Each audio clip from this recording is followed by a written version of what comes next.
یہ بیٹیوں کے ماں باپ کو بھی عقل پہ کیا ہے، اندھی ہو چکی ہے، پٹی پڑ چکی ہے. بیٹی کا باپ بن گیا، پہلے ہی مظلوم ہو جاتا ہوں. بیٹی کا باپ نہ مولے صاحب کیا کروں کی باپ، بیٹی کا باپ کا تو کیا جانور کا باپ، تو انسان کا اتنا باپ ہے.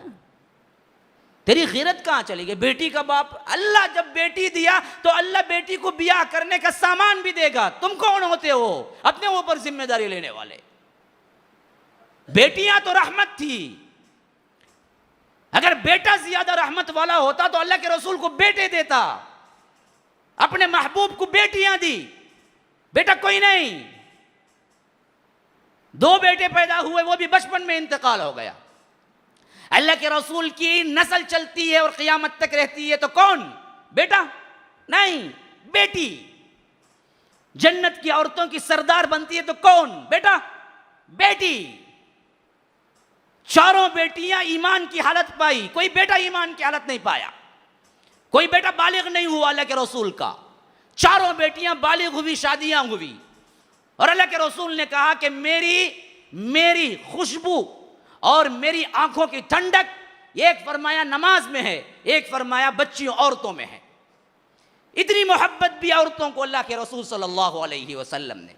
بیواؤں سے نکاح کیا، جن کی شادیاں 1-1 2-2 ہو چکے تھے ان سے بھی نکاح کیا. حضرت خدیجہ سے نکاح کیا، پہلا نکاح اپنا 25 سالہ نوجوان، 25 سالہ نوجوان اپنا پہلا نکاح. حضرت خدیجہ کا تیسرا نکاح. وہ 2 شوہروں کو پہلے دیکھ چکی تھی اور ان سے بچے بھی تھے. اور 40 سال کی عورت، 40 سال کی عورت. آج کوئی معاشرے کا فرد نوجوان پہلی شادی اگر کہے باپ سے میں بیوہ سے کروں گا، بولیں پاگل ہوگا رے تو، دیوانہ تو، تجھے کیا نہیں ملتے لڑکیاں؟ لاکھوں کھڑا تم دیکھ کتنے لڑکیاں، کیا کہ دیوانہ ہوگا بیوہ سے کرتا کہتے. سائیکیٹرسٹ کرنے بلا جانا تجھے. کیوں جی؟ کیوں اتنی حقارت بیوہ، اتنی حقارت؟ اللہ کے رسول صلی اللہ علیہ وسلم کی جتنے کی یہ سب بیوائیں تھیں یا مطلقہ تھی، ان کی عزت کے لیے کیا، معاشرے میں ان کے لیے کیا کہ لوگ انہیں حقیر نہ سمجھیں. ایک ایک کو جس طرح کانچ سنبھالتا ہے بندہ، شیشہ، اس طرح سنبھال کے دکھایا. ہاں، ایک مرتبہ امہات المؤمنین اپنے حوجج بولتے ہیں، جو اونٹ کے اوپر ایک کمرہ جیسا لکڑی کا بناتے ہیں جس کے اندر عورتوں کو بٹھاتے ہیں، حوجج. اس میں بیٹھے ہوئے تھے اور جو اونٹ کو چلانے والا ہوتا ہے نا، یہ بعض الگ الگ نغمے آتے ہیں. وہ اگر پڑھتے ہیں تو گھوڑوں کو پڑھتے ہیں تو الگ نغمے ہیں، وہ پڑھتے ہیں تو گھوڑے اسپیڈ جاتے ہیں. اگر اسی طرح اون کو پڑھتے ہیں تو اونٹ اسپیڈ جاتے ہیں. وہ ان کو معلوم ہوتا ہے، جو گھوڑے بان ہوتے ہیں، جو آ کر ستر بان ہوتے ہیں، جو آ کر گھوڑا چلانے والے یا اون چلانے، ان کو معلوم ہوتا ہے. تو ایک صحابی تھے جس میں ماہر تھے، اور وہ اونٹ کا وہ نغمہ جانتے تھے کہ جب پڑھے تو اونٹ تیز ہو جائے جلدی پہنچنے کے لیے سفر میں. جب سفر میں تھے اور امہات المومنین پیچھے ہودج میں تھی، اوپر کمرہ جیسا بنا ہوا ہوتا ہے اونٹ کے اوپر، ہودج میں تھی، وہاں پر اندر بیٹھی ہوئی تھی اور پردہ پڑا ہوا تھا اور یہ نغمہ پڑھ رہے تھے. اور نغمہ پڑھتے پڑھتے اونٹ تھوڑا تیز ہونے لگے تو اندر کیا ہے، تکلیف ہوگی نا عورت کو، عورت تو نازک ہے. اللہ کے رسول نے کہا شیشے ہیں شیشے.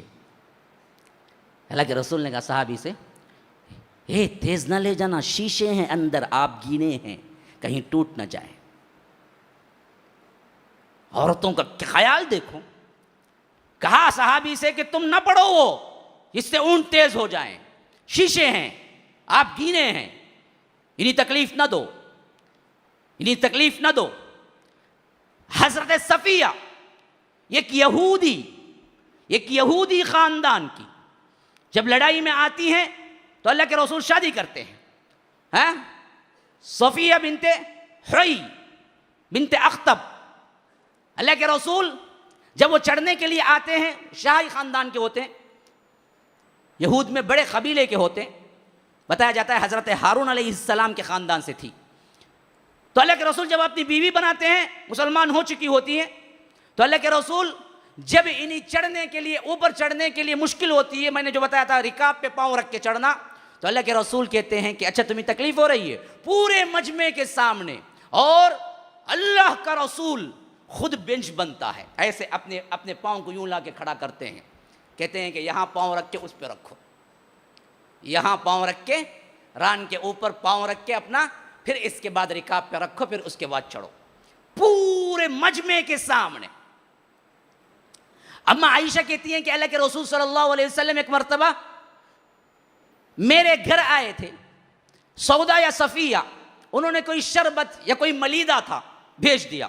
حضرت اما عائشہ بڑی غیرت والی تھی اور بہت ہی اللہ کے رسول صلی اللہ علیہ وسلم کو چاہتی تھی، تو جب آتے تھے تو چاہتی تھی کہ پورا وقت اور پوری چیز اللہ کے رسول کو خود بنا کے دیں۔ تو اب یہ سوکنوں کا تو معاملہ ہوتا ہی، وہ تو امہات المومنین تھے، ہماری مائیں تھیں، ہم ان پہ کوئی گفتگو نہیں کر سکتے، لیکن سوکن انسان کے ناطے کچھ نہ کچھ ہو ہی جاتا ہے۔ تو اما عائشہ کے گھر میں تھے اللہ کے رسول، تو حضرت سودا یا حضرت صفیہ بھول رہا ہوں، ان میں سے کسی نے ایک ملیدہ بنا کے بھیج دیا۔ اب وہ بندہ لا کے کہا کہ آپ کی اور ایک زوجہ بیوی نے یہ بھیجا ہے۔ حضرت عائشہ کو اتنا غصہ آیا، اٹھا کے مارا تو ٹکڑے ٹکڑے چکنا چور ہو گیا، چکنا چور ہو گیا، اور غصے میں آ کے وہ ملیدہ اٹھا کے اللہ کے رسول پہ ملنے لگی۔ اللہ کے رسول بیٹھے مسکراتے رہے۔ جب غصہ ذرا ٹھنڈا ہوا تو لے آنے والے کو کہا کہ تیری ماں ذرا غصے میں آ گئی، چلے جا، بعد میں آ۔ پھر آپ بیٹھ کے وہ ٹکڑے چنے، ایک ایک آپ بیٹھ کے ٹکڑے چنے۔ پھر کہا کہ پھر کبھی تم بناؤ ملیدہ تو ان کو بھی دے کے بھیج دو، پاپ ان کا کیا ہے، برتن بھی ٹوٹ چکا ہے۔ کوئی لفظ نہیں بولا۔ ہم ہوتے تو کیا کری سو تو، ہاں ہمارے پاس ہم نے کیا سمجھا ہے، صرف مرد بولے تو کیا ہے، روب جھاڑنا ہے۔ یہ سلوک پھر کہاں گیا؟ تو یاد رکھیے یہ چیز تھی اصل میں جو اللہ کے رسول صلی اللہ علیہ وسلم نے عورتوں کو دیا۔